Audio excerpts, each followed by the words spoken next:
Insurance uptake has remained very low, with less than 3% of Kenya's population currently insured. A number of factors are to blame for this, among them inadequate awareness, perception of people about insurance, as well as the failure by insurance companies to honor claims when due.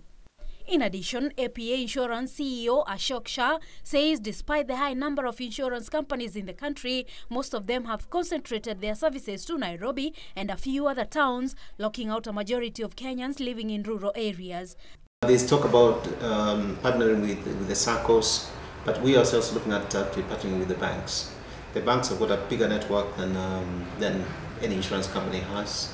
As the central bank has allowed agency network for banks without sort of controlling their agency network, the insurance regulator also has to consider agency networks. They say their companies plan to expand and increase on their distribution network this year to roll out various insurance products.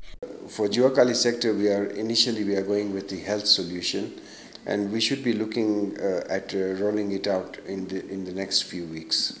And very shortly, we'll be rolling out a pension scheme for the matatu owners, the drivers and the conductors, or turn boys as they're called.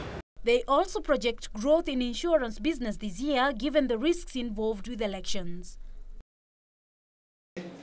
Having been appointed member of the Salaries and Remuneration Commission has its entry full, coming into office at a time when industrial action by public officers agitating for better pay has become the order of the day.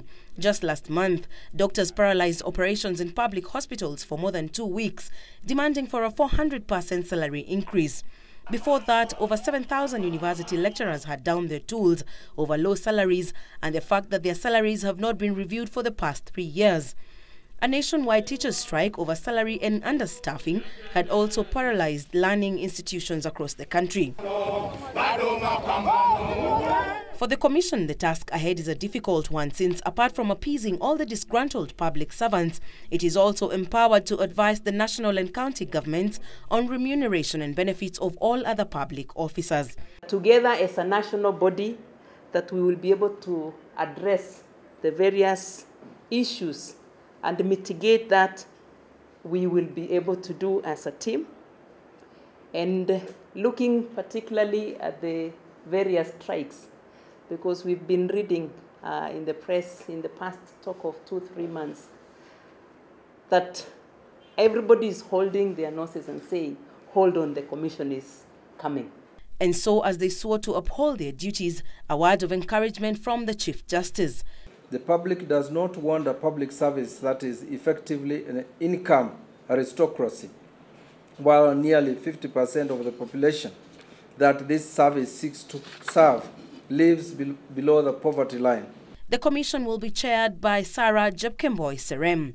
Other members of the commission are Daniel Ogutu, Celestine Kiuluku, Sarah Kenywa, retired Brigadier Samuel Ndururi, Isaiah Kubai, Jacqueline Mugo, Anne Elizabeth Owor, Peter Olo Aringo, Jason Namasake, Joseph Kenywa, Titus Ndambuki and Wanjuki Mushemi. The commission, established by Article 230 of the Constitution, is mandated to set and review the remuneration of all state officers.